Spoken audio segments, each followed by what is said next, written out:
promessa da palavra de Deus, que está lá no Antigo Testamento, e que também nós vemos no Novo Testamento, o Cristo anunciando que desejava que nós tivéssemos vida, e vida abundante, em abundância, bastantão, né, irmãos? Né, a criança, ela quer o quê da sobremesa? Tudo que tiver. Eu quero tudo que tiver, é vida em abundância. E esse Senhor que nos traz e nos anuncia essa vida e que deseja essa vida a cada um de nós, Ele é o mesmo Senhor que em um determinado momento da sua história, lá em Mateus 26, 38, diz: minha alma está profundamente triste até a morte. E Ele precisava passar por essas coisas. Ele precisava passar por todas as dores que nós sentimos aqui na face da terra. Todo tipo de sofrimento, não há nenhum sofrimento que você ou que eu tenhamos passado, ou que através da história alguém tenha passado, por mais terrível que tenha sido, que tenha se comparado ao sacrifício do Cristo. Eu já me peguei pensando nisso, eu falei, será que não? Né? Teve pessoas que foram cerradas, tem pessoas que foram carbonizadas, tem pessoas que mataram os familiares primeiro, depois mataram os... Né? Há tantas narrativas, por que Cristo teria sido pior? Apesar de estudiosos dizerem que é terrível, né, o processo da crucificação, por todo o processo fisiológico, né, dessa morte, né, a falta de ar, o sangue, né, faltando os pulmões, a questão muscular, as cãibras, né, a desidratação, enfim, isso que é terrível. Mas, independente de tudo isso que ele sofreu, o mais grave é sabermos, e eu acho que é aqui que se acentua o sacrifício do Cristo, a gente está falando de alguém que não tinha pecados, que era supinamente bom, não havia maldade nele. Todos os demais que sofreram através da história, de alguma maneira havia resquício de pecado neles, e se eles fossem fazer uma consulta da sua consciência, falou, bom eu não sou mesmo. Eu não queria estar sofrendo como estou, mas de fato eu não sou uma boa pessoa. Todos admitiriam. Mas Cristo não. Isso acentua a sua dor, isso mostra ainda mais e agrava ainda mais o fato de ele ter sofrido como sofreu. E aí você vai também identificar através da história que tudo que ele viveu, todo o seu sacrifício, tudo foi injusto. Tudo foi burlado, tudo foi feito de maneira corrupta. Então não houve justiça na maneira que ele foi crucificado. E aí o texto sagrado em Hebreus 4,15 ilustra um pouco melhor para a gente o porquê. Pois não temos um sumo sacerdote que não possa se compadecer das nossas fraquezas. Pelo contrário, ele foi tentado em todas as coisas, à nossa semelhança, mas sem pecado. Então ele passou por essas coisas para que pudesse se sensibilizar com a sua dor. Quando estou ministrando em algum velório, eu falo disso. Eu quero dizer uma coisa a vocês, que o Senhor, o nosso Deus, Ele sabe o que você está passando. Eu falo isso com tanta tranquilidade no meu coração, porque o texto sagrado nos mostra isso, né? E se, não, mas é um filho que eu perdi, pastor, como Deus sabe? Ele sabe o que é perder um filho, sim. Então, o Cristo foi provado em todas as coisas, e o Pai também. E o Espírito Santo que ressuscita Jesus sabe de tudo que você passa e do que você já passou. Por isso ele pode, sim, nos consolar. Ele compreende a nossa dor. E às vezes não precisa nem nos consolar, só a gente saber que alguém compartilha da nossa dor, já nos consola, é ou não é? A gente está lá no velório chorando a morte de alguém, e de repente chega um irmão da igreja, que a gente sabe que há pouco tempo passou pelo mesmo episódio que a gente, né? A gente vai abraçar, a pessoa fala com a gente assim, você sabe o que eu estou passando, né? Até há pouco tempo estava com as mesmas lágrimas, e parece que aquilo consola um pouco. E Jesus, ele agiu assim, ele passou por todas essas coisas, para que ele pudesse compreender a sua dor, e que ele pudesse consolar você no momento dessa dor. Tudo por amor, tudo por amor a você. Enquanto orava e buscava a direção do Senhor, Deus me deu um comando para a gente ler o Isaías 53, Isaías 53, que fala desse Senhor, e fala da sua do seu chamado, eu quero ler na linguagem de hoje com você. Nova tradução na linguagem de hoje. Isaías 53, todo ele.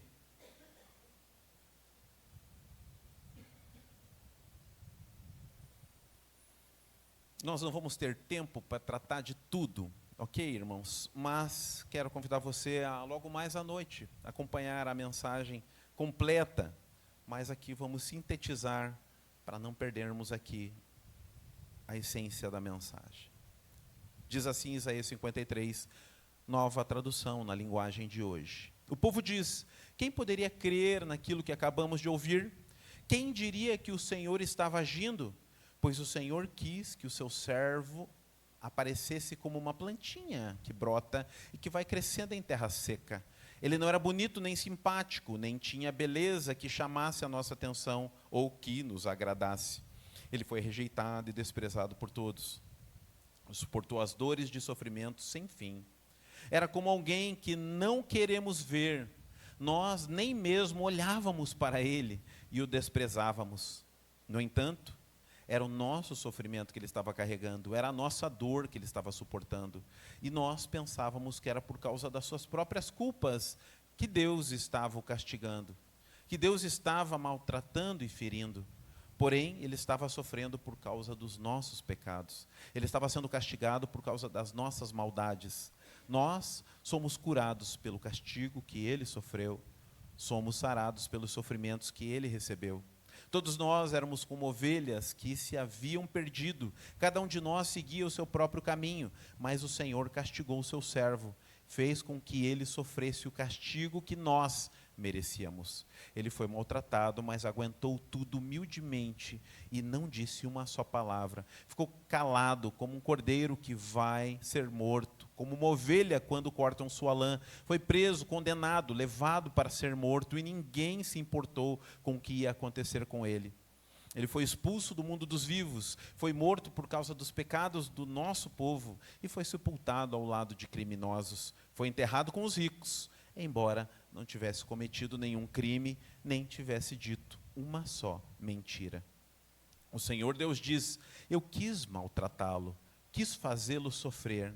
Ele ofereceu sua vida com sacrifício para tirar pecados, e por isso terá uma vida longa, e verá os seus descendentes, e por meio deles seu plano dará certo. Depois de tanto sofrimento, ele será feliz.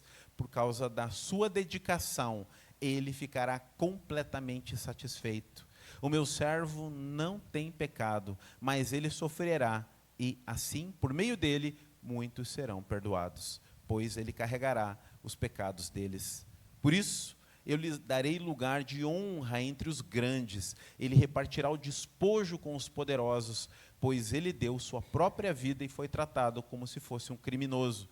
Ele levou a culpa do pecado de muitos e orou, pedindo que eles fossem perdoados. Oremos ao nosso Deus.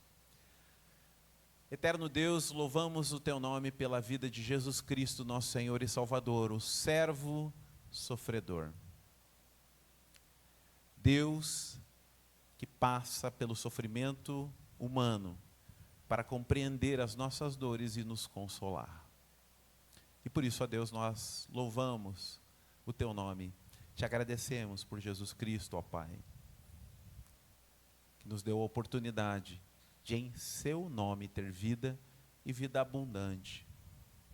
Senhor, que possamos, ó Deus, aqui através da maneira que o Cristo agiu, da maneira que Ele, Pai, viveu a sua vida aqui na terra, que possamos retirar elementos para a nossa vida também, em obediência ao Cristo e também para a alegria do nosso coração, para o consolo das nossas vidas e para a promoção da glória do teu nome.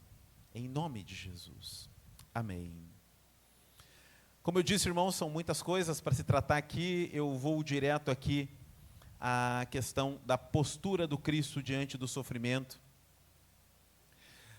E algumas coisas que ele viveu aqui neste processo, bem rapidinho, para você poder tomar a sua decisão também, fazer a sua escolha face às situações que nós vivemos aqui nessa terra. O que nós vemos aqui no Cristo, no processo do seu sofrimento? Não em toda a sua história, mas nos seus últimos instantes ali. Do momento em que ele é levado à crucificação em diante, este servo sofredor, como ele age? E o que tem a ver conosco neste processo? E o que nós podemos refletir sobre a maneira de Jesus, nosso Senhor, agir aqui?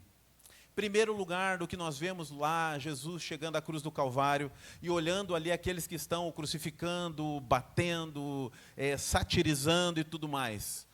Primeiro elemento que nós vemos do servo sofredor e que restaura o seu propósito é: Pai, perdoa-lhes, eles não sabem o que fazem. Primeiro ato de Jesus, ao chegar na face da terra e ser crucificado por aqueles a quem ele vem salvar, é perdoar. Perdoar. Interessante começar assim, porque é uma das grandes dificuldades nossas como crentes, né? A questão do perdão, porque somos muito cheios de nós mesmos, e por isso quando alguém nos machuca, encontra em nós essa resistência e a dificuldade da obediência nesta área, e Cristo vai na questão mais elevada, no sofrimento mais terrível, onde a sua própria vida está ali, com requintes de crueldade sendo ceifadas, e ele diz: Pai, perdoa-lhes, eles não sabem o que estão fazendo. A palavra do Cristo é uma palavra de perdão, não apenas neste cenário aos seus algozes, mas também àquele aprisionado ao seu lado, que começa o satirizando, mas depois, em um momento do texto sagrado, se arrepende e diz assim: o que nós estamos fazendo? Ele nada de mal fez. E também para de caçoar dele e: olha, lembra-te de mim. Mas o que mais Jesus fala neste momento tão difícil da intensidade, na maior intensidade do seu sofrimento? Quando aquele que está ao seu lado pede a ele um favor, arrepende-se de caçoar de Jesus e diz: olha, quando o Senhor chegar no teu reino, lembra de mim lá. Jesus expressa a ele: hoje estarás comigo no paraíso. Ele anuncia salvação, até no momento onde o seu fôlego já está se esvaindo, onde as dores são intensas. Até neste momento, ele lembra-se de anunciar a salvação àquele que tem carência. Esqueceu as ofensas anteriores e conferiu graça. Ao invés de dizer: rapaz, te vira aí, você não falou que eu era isso, era aquilo, agora dá teu jeito aí. Não, ele esquece e relembra a sua missão. Hoje estarás comigo no paraíso. Confere graça, perdão e anunciação de graça. Logo depois ali, o texto de João 19 nos mostra João e Maria na presença do Cristo. E mesmo no meio de tanta dor, de tanta dificuldade, uma preocupação não sai do seu coração. Como é que Maria vai ficar agora? Já viúva, seus irmãos provavelmente se envolvendo também com o ministério. Como é que vai ficar Maria? Jesus olha para João e diz: filho, eis tua mãe. Mãe, eis teu filho. No momento de dor terrível, cumprindo com o seu propósito, ele não deixa de expressar afeição, carinho, preocupação, no lugar onde ele saiu com a sua família aqui na face da terra. Quando ele está lá na cruz também, em Mateus 27:46, nos diz que ele diz ao Senhor Deus: Deus meu, por que me desamparaste? Ele está citando Salmos, é um texto de Salmos, mas também existe um lamento aqui, porque de fato o desamparo ocorre. Acabamos de ler em Isaías: Deus teve prazer em esmagá-lo. E claro que ele está falando de maneira poética. Deus não tem prazer no sofrimento de ninguém, quanto menos do seu filho. Mas o recado dado aqui é que aquilo que ele estava carregando, a fatura que ele estava pagando, e o fato de Jesus resolver isso, para toda a humanidade trouxe prazer ao coração de Deus. Não é o ato de ver o filho sofrer, mas saber o motivo do seu sofrimento. Faz com que Deus se alegre, porque sabe que aquela dor é passageira, que a ressurreição ela é breve, mas que ali todas as demandas da humanidade estão resolvidas. Mas no coração do Cristo, que está pagando o preço naquele momento, é de desamparo. Os teólogos dizem que esse desamparo se dá porque o Cristo, naquele momento, carrega o cálice da ira de Deus.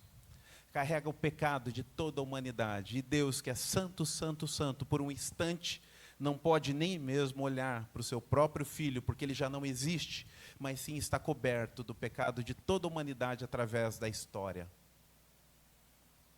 Deus se fez pecado por nós. Todas essas coisas terríveis que você possa imaginar, assassinatos, requintes de crueldade, maldades, preconceitos, tudo que você possa imaginar de mais terrível e que você vê na TV e diz, desliga, desliga que eu não aguento mais. Cristo carregava na cruz do Calvário, e essa era a visão que Deus diz, desliga, desliga, eu não consigo ver mais isso tudo. E por isso ele lamenta o desamparo que ele está vivendo naquele momento. Deus meu, por que me desamparaste? E em um momento também, ele revela uma carência também física. Tenho sede, tenho sede. Sofrimento é presente na vida, né?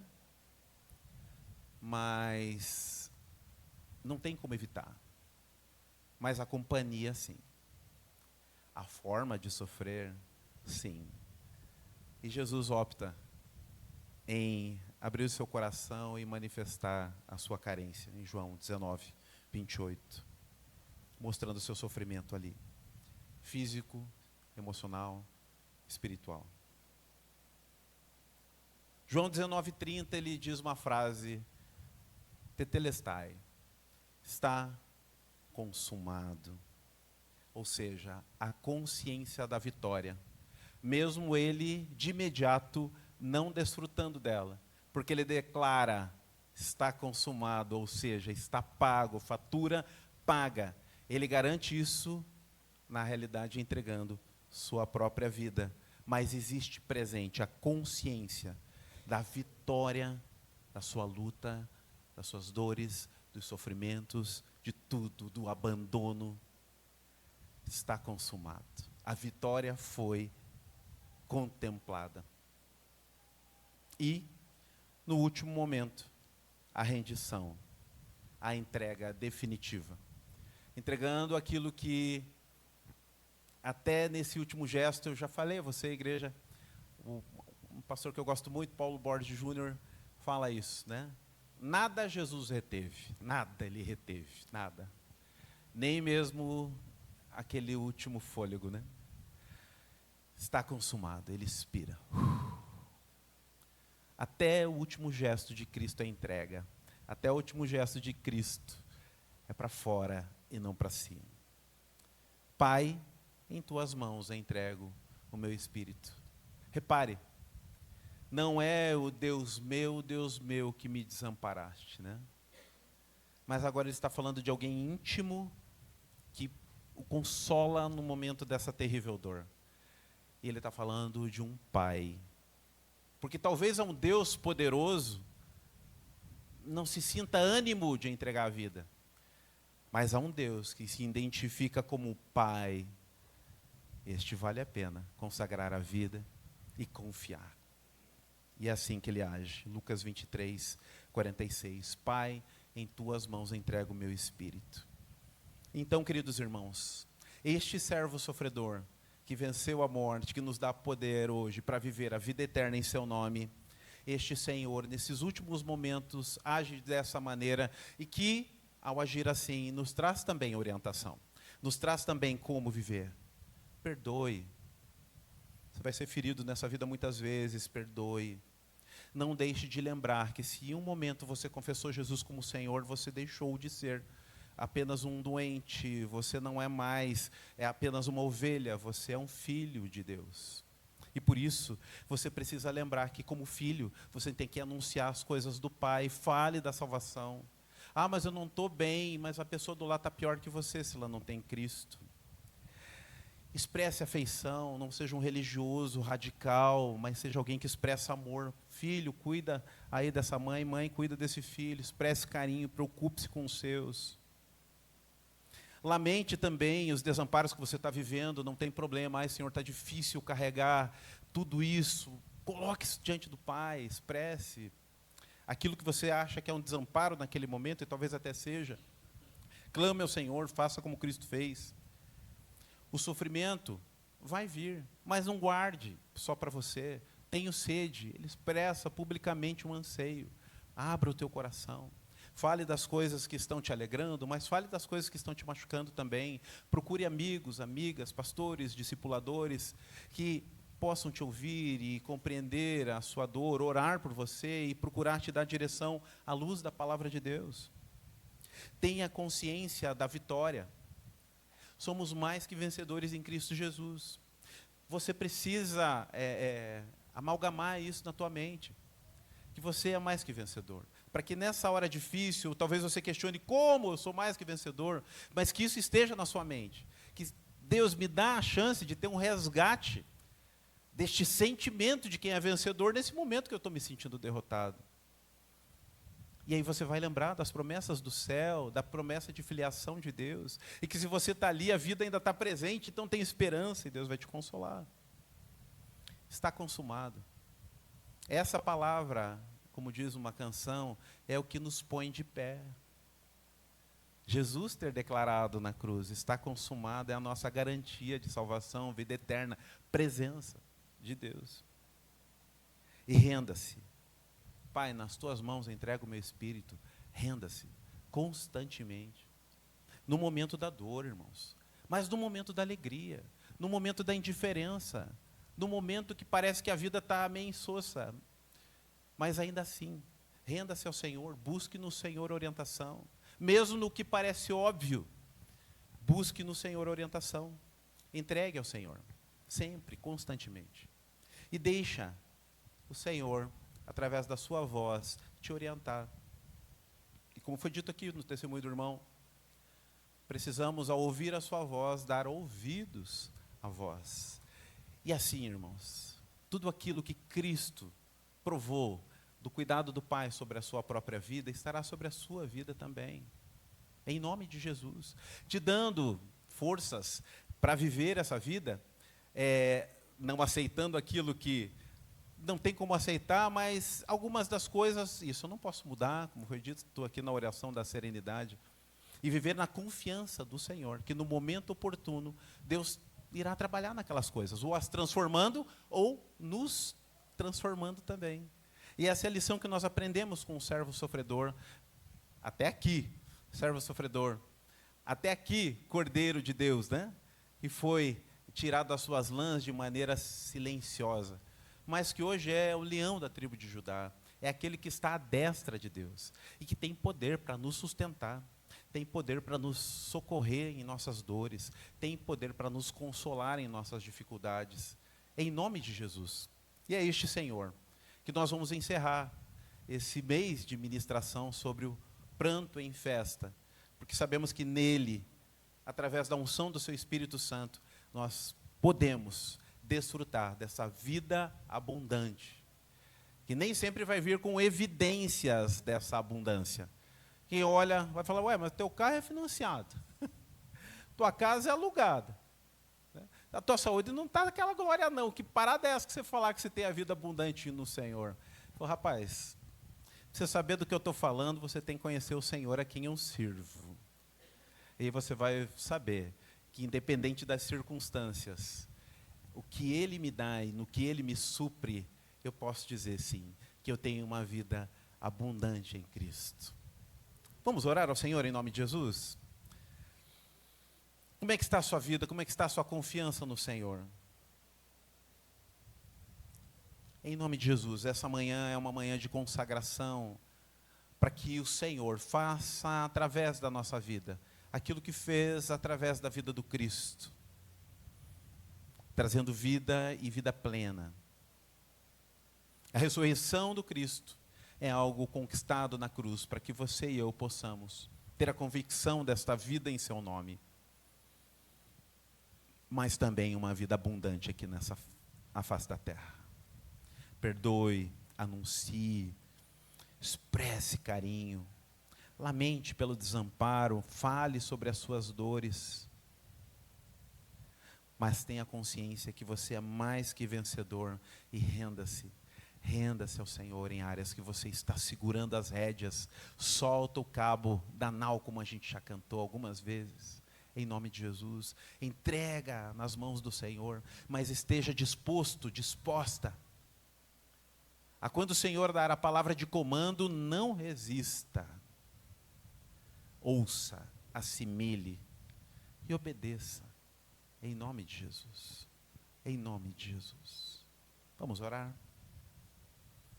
Pai eterno, em nome de Jesus Cristo, queremos te louvar e te bendizer na beleza da tua santidade, declarar que tu és um Deus santo e que cremos que honra, glória, poder e majestade são devidas ao teu nome. E Deus, sabemos que o Senhor desejou trazer vida através do teu Filho para cada um de nós. Então, que esta vida se manifeste na minha vida, na vida dos meus irmãos, em nome de Jesus. Que cada um dos meus irmãos possa render-se ao Senhor, em nome de Jesus. Reconhecer o Senhor como não apenas um Deus poderoso, mas um Pai amoroso, em nome de Jesus. Consola os meus irmãos nas suas dores. Traz desafio aos corações que estão, Pai, inclinados à desobediência, e que possam alinhar-se com a tua vontade e desfrutar da boa, perfeita e agradável vontade do Senhor sobre as suas vidas, conscientes de que está consumado e a vitória é nossa pelo sacrifício do Cristo. Se conosco, ó Deus, no restante dessa manhã, agora na nossa escola bíblica, que continuemos a beber, a nos alimentar daquilo que o Senhor tem para o nosso coração, em nome de Jesus. E que sejamos filhos que, assim como Cristo, alegram o coração do Pai, refletem o seu caráter e desfrutam da sua alegria. Em nome de Jesus oramos, e é no nome do Senhor que agradecemos.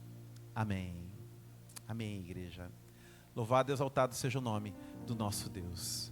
Perdoem, queridos,